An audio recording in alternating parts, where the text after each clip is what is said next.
Wassalatu wassalamu ala Rasulillahi sallallahu alaihi wa alihi wasallam. Sementara menunggu saudara-saudara kita makan siang, di sini ada dilayangkan pertanyaan. Pertama, minta dijelaskan hadis masalah apakah wanita yang sedang haid dibolehkan memegang mushaf dan masuk masjid. Pertama, memegang mushaf. Di sini ada dua pendapat ulama. Pertama mengatakan tidak boleh, dan ini adalah pendapat jumhur. Imam Syafi'i, Imam Malik, Imam Abu Hanifah dan Imam Ahmad bin Hanbal mengatakan tidak boleh menyentuh mushaf bagi orang yang berhadas besar seperti junub, haid, nifas atau yang lain. Dalilnya adalah dalam surat Al-Waqi'ah, la yamassuhu illal mutahharun. Tidak disentuh Al-Quran itu kecuali oleh orang yang suci. Dan ada hadis yang berbunyi la yamassuhu illa tahirun, lafaznya tahirun, wazan fa'il, tidak disentuh kecuali oleh orang-orang yang suci. Hadis ini ada 4 jalan, kesemuanya dhaif, lemah. Tapi Syekh Albani rahimahullah menghukum kelemahannya ini tidak parah sehingga bisa dijadikan hadis hasan dan bisa dipegang. Adapun yang berdalil tidak apa-apa menyentuh mushaf bagi orang yang haid adalah, pertama, ayat yang berbunyi la yamassuhu illal mutahharun, tidak menyentuh kecuali orang-orang yang disucikan. Di sini ada hadis dari Abdullah bin Abbas dan hadisnya sahih. Yang dimaksud dengan mutahharun dalam surat Al-Waqi'ah itu adalah para malaikat katanya. Artinya tidak disentuh Al-Quran kecuali oleh tangan-tangan malaikat yang suci. Seperti tersebut dalam surat Abasa wa tawalla an ja'ahul a'ma. Di sana nanti ada bi aidi safarah kiramin bararah. Bi aidi berada di tangan safarah, yaitu utusan para malaikat, kiramin bararah, yang mulia lagi berbakti. Wallahu ta'ala a'lam. Yang kita pilih tidak boleh memegang mushaf bagi orang yang haid. Ini pendapat jumhur ulama. Kemudian masuk masjid. Kita sudah jelaskan juga kalau pendapat Imam Ahmad bin Hanbal mengatakan boleh saja jika bisa dijaga masjid dari kekotoran dan orang tidak akan terganggu dari orang yang haid. Barangkali untuk zaman sekarang ini sudah ada alat modern untuk menghilangkan tersebut, parfum juga sudah ada. Ini pendapat Imam Ahmad bin Hanbal. Adapun pendapat jumhur juga, kebanyakan ulama mengatakan tidak boleh. Adapun hadis yang dijadikan dalil oleh sebagian yang mengatakan boleh adalah hadis Aisyah radhiyallahu anha ketika beliau disuruh oleh Nabi sallallahu alaihi wasallam, nawilini khumratan minal masjid, tolong ambilkan saya tikar atau permadani dari masjid. Aisyah berkata, ya Rasulullah, inni haid, saya sedang haid. Saya sedang haid. Jadi tidak perlu dikatakan inni haidatun walaupun perempuan, karena hal-hal yang khusus dialami oleh wanita ini tidak harus memakai ta marbutah. Tidak ada yang laki-laki yang hamil, tidak ada. Berarti kalau perempuan imra'atun hamil, tidak harus imra'atun hamilah, karena orang sudah tahu yang hamil hanya laki-laki, perempuan saja. Inni haid, wahai Rasulullah, saya sedang haid. Apa kata Nabi? Inna haidaki laisa fi yadiki. Haid engkau kan tidak terdapat di tangan, katanya. Artinya ambil saja karena haid tidak di tangan. Ulama yang mengatakan boleh masuk masjid mengatakan kalau Aisyah memang masuk ke dalam masjid kemudian mengambil tikar dan kembali kepada Nabi sallallahu alaihi wasallam, berarti memang masuk. Yang mengatakan tidak, kan di hadis tidak disebutkan apakah Aisyah masuk atau tidak. Boleh jadi Aisyah mengambil tikar dari rumahnya karena rumahnya langsung bersebelahan dengan masjid. Artinya mungkin dia dikeluarnya tangannya dan badan beliau tidak ke dalam masjid, dan kemungkinan ini ada. Wallahu ta'ala a'lam. Yang kita pilih pendapat jumhur, kesemua imam yang 4 ditambah dengan Syekhul Islam Ibn Taimiyah. Yang menyatakan boleh Ibnu Hazm dalam kitab Al-Muhalla. Yang kedua, ada kejadian waktu bulan puasa kami bermesraan bersama istri sampai mani saya keluar. Apakah kami harus bayar kafarah puasa 2 bulan berturut-turut? Mohon penjelasannya. Kalau pena tidak sampai masuk ke sarangnya, ini tidak membayar kafarah. Kalau maninya keluar, berarti harus diganti 1 hari lagi. Dan ulama sepakat kalau dia berdosa. Kalau dia berdosa. Cuma apakah membayar kafarat? Tidak. Bagaimana adab berdoa sesudah berzikir sesuai tuntunan Rasul? Cara mengangkat tangan bagaimana?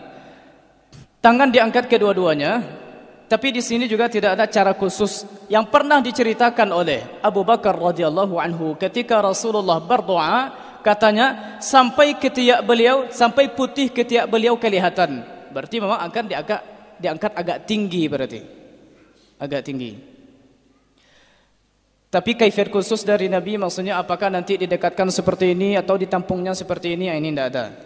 Yang penting diangkat kedua tangan. Dalam hadis dikatakan, innallaha hayyun karimun yastahyi idza rafa'a al-'abdu yadayhi an yaruddahuma sifran khaibataini. Allah Taala punya sifat malu dan pemurah. Allah merasa malu untuk menolak doa orang yang berdoa ketika mengangkat tangan. Apakah boleh memejamkan mata atau bagaimana? Tidak apa-apa. Dalam berdoa maksudnya, tidak dalam salat. Kalau dalam salat Rasulullah membuka mata. Kecuali nanti kalau ada sajadah yang mengganggu karena banyak gambarnya, ini barangkali dilakukan karena darurat atau karena ada gangguan. Tapi Rasulullah membuka mata. Kalau tidak membuka mata, tidak mungkin Rasulullah tahu kalau iblis datang untuk meletakkan bara api di wajah beliau. Tidak mungkin. Kemudian kata Nabi, Rasulullah menggendong Umaymah, cucu beliau, anak dari Zainab. Tidak mungkin menggendong di mana akan diambil kalau membuka matanya tidak dibuka. Ini tidak mungkin. Untuk salat sunat, apakah kita harus berpindah dari tempat? Harus tidak. Kalau kita bilang harus, ini tidak. Atau harus di tempat semula, ini juga tidak.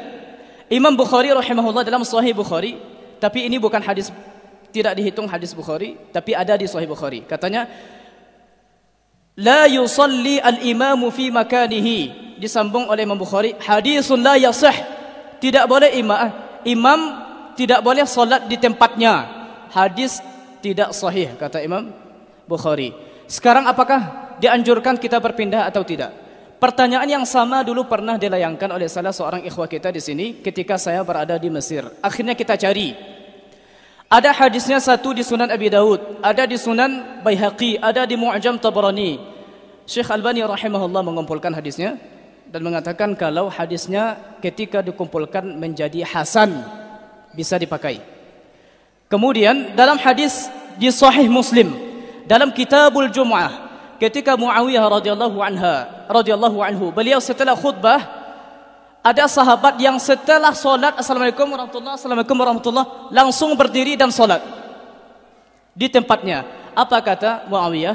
Janganlah melakukan hal ini kecuali setelah berbicara atau membaca zikir. Jangan dilakukan solat di tempat yang sama kecuali setelah berbicara, atau artinya memang sengaja untuk diputus supaya orang tidak menganggap ini bagian dari solat wajib. Kenapa kita pindah tempat? Karena kita ingin membedakan ini salat wajib, ini salat sunat. Dan dalam surat Idza zulzilatil ardu zilzalaha wa akhrajatil ardu athqalaha wa qala al insanu ma laha yawma idzin tuhadditsu akhbaraha. Semakin banyak tempat sujud, berarti semakin banyak nanti bumi akan berbicara, memberikan kesaksian. Wallahu taala a'lam. Apakah sama salat syuruk dengan duha? Iya. Salat syuruk, tidak ada ulama menamakan salat syuruk, tapi dia salat duha yang dilakukan setelah 20 menit waktu syuruk kira-kira. Ada nanti waktu syuruk subuh, syuruk zuhur. Setelah waktu syuruk ini silakan salat 2 rakaat. Dalam hadis dikatakan siapa yang salat subuh berjamaah kemudian duduk berzikir sampai terbit matahari, kemudian dia salat 2 rakaat, maka dia akan mendapatkan pahala haji dan umrah tammah, sempurna. Hadisnya dihukum ulama hasan. Tapi jangan diambil dari hadis ini berarti tidak perlu kita umrah lagi.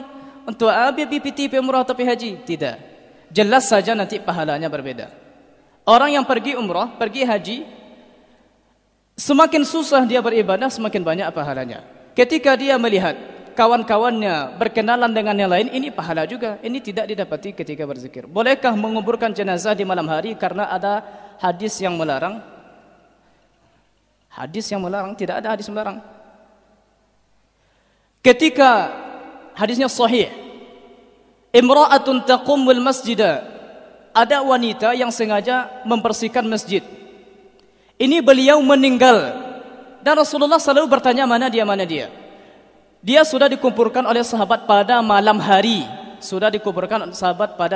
Esok paginya Rasulullah bertanya, mana wanita yang biasa untuk mengumpulkan sampah atau membersihkan masjid? Wahai Rasulullah, dia sudah mati dan tadi malam sudah kami kuburkan. Apa kata Nabi? Afala azantumuni, kenapa kalian tidak memberitahukan saya? Ini dilakukan pada malam hari dan Rasulullah tidak membantah. Akhirnya Rasulullah pergi ke kuburnya, kemudian menyolatkannya seperti solat jenazah, berdiri di tengah-tengah, di pinggang. Hadis yang melarang, tidak tahu. Sudah. InsyaAllah kita lanjutkan dengan membaca. Sidang jamaah rahimakumullah, menjelang membaca tadi kita janjikan tentang masalah hari kiamat. Jadi seperti ini. Yakinlah yang mengetahui yang pasti tentang hari kiamat, kapan waktunya, adalah Allah Subhanahu wa taala. Sehingga Syekh Muhammad Asy-Syanqiti dalam kitab Adwa'ul Bayan tafsir beliau, kan di ayat tadi yang kita baca innama, ada di sana innama. Ini qul innama, hanya yang mengetahui ilmu itu adalah Allah taala. Nah, sekarang bagaimana kedudukan masalah kitab Harmagedon atau kitab Akhir Bayan ya Umat al-Islam atau kitab Umur Umat Islam yang ditulis oleh Amin Muhammad Jamaluddin? Kitab ini dijawab oleh Syekh Muhammad Saleh Al-Munajjid, beliau ulama besar dan termasuk salah satu murid Syekh bin Baz rahimahullah. Ini beliau, nama beliau Syekh Muhammad Saleh Al-Munajjid, masih hidup sampai sekarang. Apa jawaban beliau? Wa huwa kitabun sayyi, katanya, dan dia adalah kitab yang tidak baik. Wa qad radda alaihi katsirun min ahli ilmi, sudah banyak ahlul ilmi ulama yang menolak buku ini. Sekarang kita lihat bagaimana cara perhitungannya.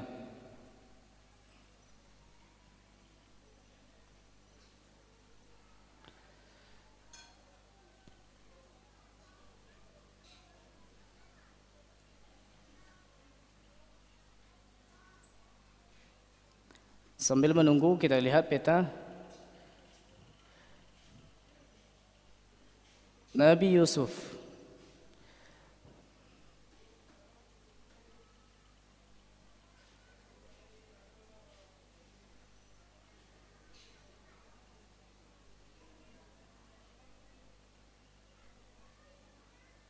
Ini sudah keluar. Ada pertanyaan?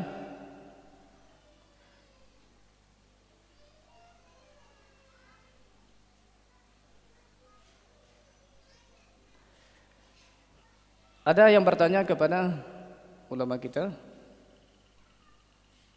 Pertanyaannya panjang tapi ringkasnya seperti ini. Hadis yang tadi kita sebutkan, kalau orang Yahudi beramal dari pagi sampai zuhur, orang Nasrani dari zuhur sampai asar, orang Islam dari asar sampai maghrib. Tapi ternyata orang Islam lebih banyak pahala diberikan Allah Ta'ala. Hadisnya di Sahih Bukhari. Nah, sekarang di sini dikatakan ittafaqal mu'arrikhuna bi anna umur al-yahud, ahli sejarah sepakat kalau umur Yahudi 2000 sampai 2100 tahun. Dan umur Nasara 600 tahun. Ini ada di hadis. Nah, hadisnya sahih. Ini dari Salman, fatratu baina Isa wa Muhammad sallallahu alaihi wasallam 600 sanah. 600 berarti 600. Antara Nabi Isa dengan Nabi Muhammad sallallahu alaihi wasallam. Nah, sekarang pertanyaannya, secara matematika, fa inna umur umatil Islam, umur dari umat Islam, umur Yahudi dikurangi dengan umur Nasara, berarti 2100 dikurangi 600, kira-kira 1400 atau 1500. Sekarang kita berada di tahun Hijriah ke berapa? 1434. Kalau kita ambil pendapat umur umat Islam 1500 tahun, berapa lagi yang tinggal? Berapa lagi yang tinggal? 66 tahun, ya. 66 tahun. Nah, apakah hal seperti ini benar atau tidak? Ini fatwanya. Alhamdulillah wassalatu wassalamu ala Rasul. Amma ba'du. Fal hadis alladhi istanada ilaihi katibu hadzal maqali sahih. Hadis yang dipakai oleh penulis makalah ini betul hadisnya. Akan tetapi walakinnahu lam yurid fil ma'rad allazi awradahu fihi huwa. Akan tetapi bukan itu maksudnya, katanya. Faqad zakara ahlul ilmi, ulama sudah menyebutkan bahwasanya al-murad maksud dari hadis tersebut kasratul amali wa qillatihi. Kasratul amali wa qillatuhu. Banyaknya beramal atau sedikit. Jadi masalahnya bukan masalah zaman, tapi masalah kalau umat Islam banyak beramal atau sedikit beramal. Walaysa tulu zaman, walaysa tula zamani wa qasrahu. Bukan yang dimaksud itu panjang zaman atau pendeknya. Ibnu Hajar mengatakan dalam Fathul Bari, apa katanya? Wa mimma yu'akkidu kaunal muradi kasratal amal. Dan yang menguatkan pendapat maksud daripada hadis tadi banyaknya beramal dan sedikitnya bukan yang dimaksud adalah tuluz zaman, panjangnya zaman wa qasrihi. Apa buktinya? Kaunu ahlil akhbari muttafiqina ala anna muddatan lati baina Isa wa nabiyina Muhammadin sallallahu alaihi wasallam. Ini agak panjang. Sebentar. Yang intinya saja mungkin kita sampaikan.